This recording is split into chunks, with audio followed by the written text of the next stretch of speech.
आदरणीय दर्शक महानुभावहरू, यहाँहरू सबैलाई मेरो नमस्कार। म सागर बुढा, सागरको कथामा यहाँहरूलाई स्वागत छ। यतिखेर म जाजरकोट जिल्लाको यो चाहिँ माथि आएर राणागाउँदेखि अलि माथि आएर बसेको छु र बिहानदेखि लगातार हिँडिरहेको थिएँ। यो चामलको कट्टु बोकेर जानुपर्ने धेरै टाढा हो, 20 किलोमिटर 25 किलोमिटर छ र यहाँनिर म तपाईँलाई दृश्य देखाउँदैछु। यता जाजरकोट अनि त्यहाँबाट हुँदै आएर अनि यहाँबाट त्यता आर्मी क्याम्प छ, त्यहाँबाट आएर म यहाँनिर बसेको छु। यो बिसाउनी हो पुरानो। जतिखेर यहाँ रोडको विकास भएको थिएन त्यतिखेर सबै मान्छेहरू संहिता नभएको बेला यहाँबाट टाढा टाढाका जस्तै कुसे गाउँपालिका अनि यता झाँप्राका इत्यादि ठाउँहरूबाट आउनुहुन्थ्यो जिल्लामा आफ्नो नागरिकता बनाउन, व्यापार व्यवसाय गर्न अथवा केही कामले गर्दा जो पनि जिल्लाको काम पर्थ्यो त्यो यही बाटो हिँड्नुहुन्थ्यो। र अहिले पनि अब रोड त विकास भएको छ, यो गाडीहरू जान्छन् तर कमै मात्रामा जान्छन्। यहाँ चाहिँ नेता बजारसम्म जान्छन् गाडीहरू। त्यही भएर अब मेरो ठाउँतिर रोडहरू त भर्खर ट्र्याक खोलेको छ र गाडीहरू चल्दैनन्। यसरी बोकेर लानुपर्छ धेरै टाढाबाट र यसरी नै यहाँको दैनिकी जीवनयापन हामीले यसरी गर्छौँ।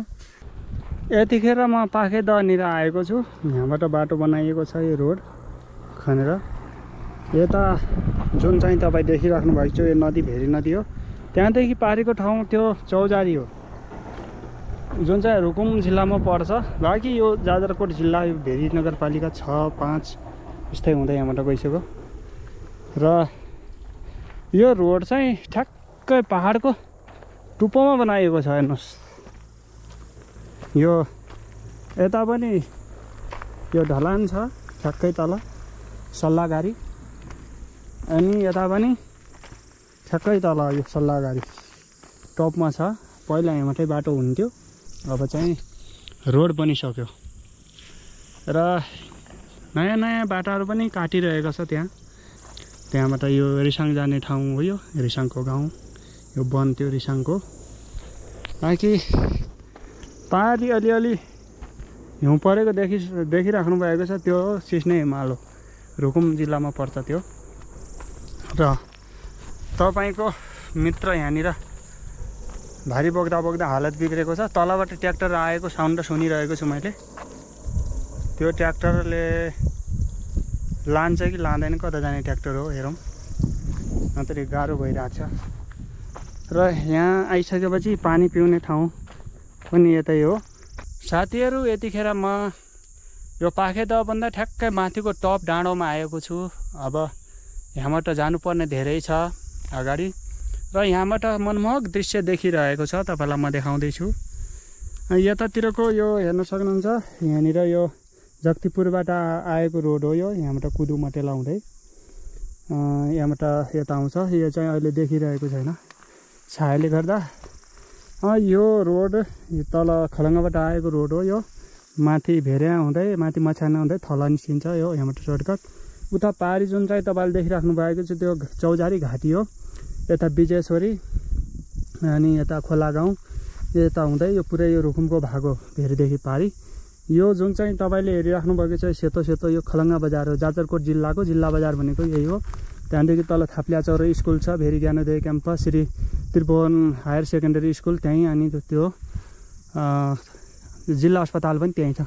त्यहाँदेखि यता हेर्नुहोस् तपाईँ, पारी जुन चाहिँ पहिरो लडेको जस्तो देखिन्छ त्यसको ठ्याक्कै मुनिबाट म आएको आज। त्यहाँ मात्र हिँड्दै हिँड्दै तल यता होलुजिउला त्यो हो, अलिअलि देखिरहेको छ पारीतिर बगरदेखिबाट। बाँकी यता पक्रिया भरालवन यता गिठाकोट हुँदै माथि गयो त्यो बाटो चाहिँ, यता रिम्ना छ। अनि यहाँबाट चारैतर्फका पहाडहरू एकदम मनमोहक देखिरहेको छ। यहाँबाट सल्यान जिल्लासम्म पनि नजर आइरहेको छ। यहाँबाट यो चौजारी घाटी काटेर उता पारीको पहाड चाहिँ सल्यान, अनि त्यता रागेचौर हुँदै उता माथि त्यता श्रीनगर, सल्यान श्रीनगर अनि हुँदै उता दाङ निस्किने बाटो त्यतापट्टिबाट छ। यहाँबाट यसरी भएर पारीबाट पनि नेपालगञ्ज जाने, यताबाट पनि नेपालगञ्ज जाने बाटो छ। यहाँबाट सिधै डोल्फा फेरि माथि सेफोक्सुन्डो ताल जाने बाटो, तल तल त्यो बगरको आसनास नै छ माथि माथि जाने। र हालत बिग्रिएको भारी बोक्दा बोक्दा आज धेरै टाढा छ। त्यो पाखेदहबाट यहाँनिर आए जति अझै टपमा माथि चढ्नुपर्छ। त्यहाँबाट बाटो एकदम तेर्सो छ र एकदम उकालो छ। हेर्नुहोस्, ठारै उकालो यस्तो हेर्न सक्नुहुन्छ तपाईँ। कस्तो कठिन जीवनयापन गर्नुपर्छ। यो कर्णालीको पीडा अझै पनि यस्तै छ। यहाँभन्दा पनि बेकार ठाउँ छन्। 4-5 दिन पैदल हिँडेर यहाँ जिल्ला बजार पुग्ने ठाउँहरू पनि छन्। यहाँ जिल्लाका विभिन्न दुर्गम भेगहरूमा बल्ल बल्लमा माथि बाख्खरको डाँडाको टपमा पुगेको छु। अब यहाँबाट बाटो चाहिँ तेर्सै छ र यो उकालो काट्दा मैले युद्ध जिते जस्तै लागिरहेको छ। हेर्नुहोस् तलबाट ठ्याक्कै त्यसको मुनिबाट हिँड्दा यो जाजरकोटको खलङ्गाको बजार काटेर यहाँबाट काटेर सिधा माथि टप लेभलको डाँडोमा आछु। यहाँनिर 2टा हिमाल देखिरहेका छन्। 2टा क्या 3वटा। उताको हिमाल चाहिँ माथि ढोरपाटनतिरको हो जस्तो लागिरहेछ मलाई। यता त यो सिस्ने हिमाल हो, यता चाहिँ बारेकोटको हिमाल हो। यो यसलाई भालु लेक भन्छन् यतातिरकोलाई। त्यहाँबाट हेर्नुहोस् चारैतर्फको दृश्य यस्तो छ र यो भारी बोक्दाखेरि तातो भए जस्तो हुन्छ अनि भारी फेरि राख्न बित्तिकै चिसो लाग्न सुरु भइहाल्छ। त्यसैले अब म चाहिँ लगाउँछु, हुड ल्याउँछु, हुड लगाउँछु र ल भर्खर मैले कति किलोमिटर पार गरेँ भन्दाखेरि हेर्नुपर्छ 8.5 किलोमिटर अर्थात् 9 किलोमिटर पार गरेँ। अब यहाँबाट अझै 10 किलोमिटर 10-11 किलो त्यस्तै होला। यहाँबाट हेर्नुहोस् यो सिधै गएर यो भेडाबाट त्यो डाँडो काटेर त्यहाँ माथि अलिकति रोड काटे जस्तो छ। त्यो डाँडो काटेर ठ्याक्कै त्यहाँबाट फेरि आधा घन्टा ओह्रालो झरेपछि बल्ल मेरो घर आउँछ। हेर्नुहोस् अनि यसलाई भन्छन् बाख्खरको डाँडो। यो पुरै बाख्खर एरिया हो। कुनै बेला यहाँनिर बजार हुन्थ्यो, 2-4वटा दोकानहरू हुन्थे। जतिखेर संहिता थिएन यो देशमा त्यतिखेर जिल्लाको सबै कामकाज गर्नको लागि यही बाटो हुँदै झाप्रादेखि लिएर माथि कुसे, ढिमे, दमदाला इत्यादि ठाउँहरूका बडावन, दशहरा सब ठाउँका मान्छेहरू यही बाटोबाटै हिँड्ने गर्थे त्यतिखेर। तर अहिले अब जमाना फेरियो, संहिता आयो, ठाउँ ठाउँमा वडा कार्यालयहरू आयो, सबै कामहरू चाहिँ त्यही गाउँपालिका वडापालिकाबाटै सबै हुने भयो। त्यही भएर मान्छे यो बाटो हिँड्दैनन्। अर्को कुरा चाहिँ बाटो बनिसक्यो, सबैले बाइक किनेका छन् आफ्नो आफ्नो हातमा। मेरो मात्रै केही छैन। यहाँ हिमाल देखाउँदै यता पारीको डिङा, तिमिल्या, राङ्सी, पोखरा यतातिर यो माथि बाहुनथान यो गाउँहरू भयो। अनि त्यहाँदेखि मैदा अनि यता पिपे मैदा उँधो हो। अब मलाई भोक पनि लागिरहेको छ। मैले चाउमिन ल्याएको थिएँ र आफूले आफैलाई प्रतिबद्धता गरेको थिएँ कि यो उकालो काटिसकेपछि जब माथि टप आउला तेर्सो बाटो लाग्ला त्यहीँ खाउँला भनेर। भोक पनि लागेको छ। एकदम खतरा तरिकाले खुट्टा कामिरहेका छन्। सबभन्दा पहिला म लुगा लगाउँछु हुड अनि त्यस पछाडि म खाने कार्यक्रम गरौँला भन्ने मलाई लागिरहेको छ। अनि झोलामा यसरी हालेको छु मैले यो हुड। अब लेखतिर यस्तै हो। अब जाडो बढिसक्यो साथीहरू। कोही अब यस्तै हिमालतिर अनि लेखतिर हिँड्दै हुनुहुन्छ भने घुम्नको लागि ताता ताता लुगाहरू ल्याएर आउनु होला। लुगा भएन भने यहाँ गाह्रो नै हुन्छ, चिसोले पुरै मार्छ। अब अलिकति मैले चाउमिन ल्याउँछु। नास्ता त अरू केही पाइएन, त्यही चाहिँ छिटो छिटो बनाउन लगाएर यो चाउमिन पनि मिची माचेर बर्बाद भएछ। यस्तो हालत भएछ झोलाभित्र हालेर। के गर्नु, कहाँ हाल्नु, हाल्ने कुनै ठाउँ थिएन। अब यसलाई ओपन गर्छु। के हाल्दैछ, चटनी हालेको छ कि छैन। चल ठिकै छ, जे भए पनि भोक लागेको बेला जस्तो पनि चल्छ भन्ने मलाई लागिरहेछ। यो चाहिँ के हालेछ त, बाहिरबाट हो कि भित्रबाट हो? चाउमिनको पोलिथिन रहेछ।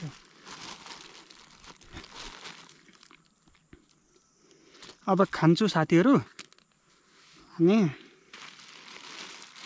भिडियो मनपर्छ भनेदेखि लाइक गर्नुहोला, सेयर गर्नुहोला अनि सागरको कथालाई सबैका माझ पुर्याउनको लागि सब्सक्राइब गर्नुहोला, सेयर पनि गर्नुहोला। कहिले पनि जङ्गलमा अथवा कुनै ठाउँमा आउँदाखेरि केही कुरा खानेकुराहरू ल्याउँदाखेरि छिट्टाउने बानी छ मेरो। यस्तो गर्नुपर्छ। अब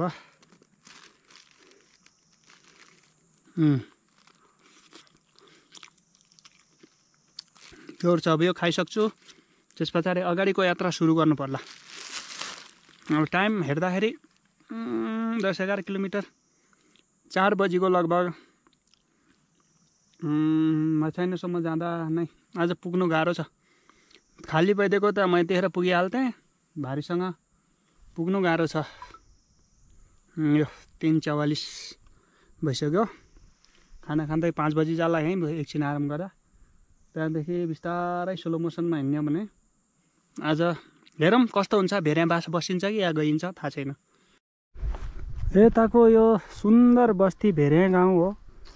अनि यो चाहिँ पाल्टा खर्का यो ठाउँलाई। त्यहाँबाट यो रोड यही हो हाम्रो यही छेडागाड नगरपालिका जोडिने रोड। यहाँबाट भएर त्यहाँ माथि मछाइनाबाट ठ्याक्कै पल्लापट्टि जाने। अनि यहाँबाट पोखरा जाने बाटो पनि छ। कास्की पोखरा होइन, यहाँको एउटा सानो गाउँ छ पोखरा भन्ने त्यहाँ। र हिमाल सुन्दर लागिरहेको छ। यहाँबाट म तपाईँलाई यता पछाडिको दृश्य पनि देखाउँछु। यो जाजरकोट अहिले स्पष्टसँग देखिएको छ। त्यो नदीको छालबाट हिँड्दै यो पुरै बजार काटेर यहाँबाट हिँड्दै यो पुरा उकालो टनक्क पारी काटेर यहाँबाट म यहाँनिर पुगेको छु। र बाँकी सुन्दर दृश्य देखिरहेको छ यहाँबाट। यता हिमाल अनि यता चारैतर्फको सुन्दर बस्तीहरू। यता चाहिँ यो भेर्या गाउँ। यतिखेर तोरीहरू फुलिरहेको छ पारी। गहुँहरू छरेर पनि गहुँ उम्रिसकेका छन्। यो भेर्या तल्लो भेर्या माथिल्लो भेर्या पुइया खर्क आर्या डाबा इत्यादि गाउँका नामहरू छन्। आज पुग्ने अलि असम्भव देखियो, त्यस कारणले आज म यहीँ बासा बसिसकेँ।